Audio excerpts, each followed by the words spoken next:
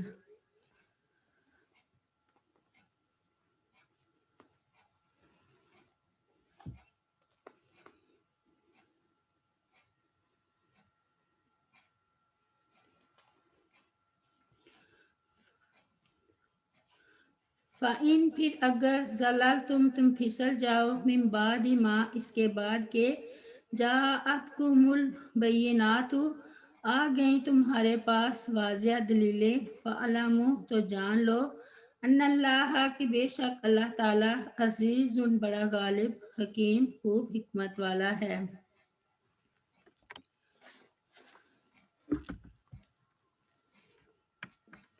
اس آیت میں جو وعید وارد ہوئی ہے اس کا تعلق قیامت کے دن سے ہے۔ نبی کریم صلی اللہ علیہ وسلم کی نبوت کا انکار کرنے والوں کو دھمکی دی جا رہی ہے کہ ان کا عناد اور ان کی مخالفت حد سے تجاوز کر گئی ہے۔ اب انہیں قیامت اور ان کی ہولناکیوں کا انتظار کرنا چاہیے کہ اس دن ظالموں کے دل دہل رہے ہوں گے۔ اس دن اللہ تعالیٰ کافروں کو ان کے کفر کا مزہ چکھائے گا۔ آیت نمبر 210۔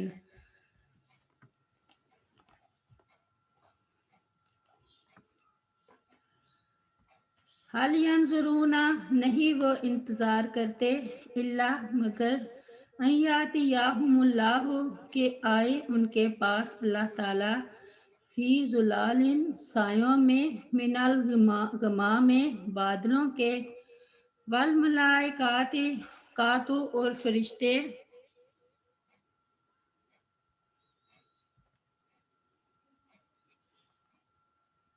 والملائکات اور فرشتے بھی وقضیہ اور چکا دیا جائے الامر معاملہ وإلی اللہ اور اللہ تعالیٰ کی طرف ترجع الامور لوٹائے جاتے ہیں سب کام۔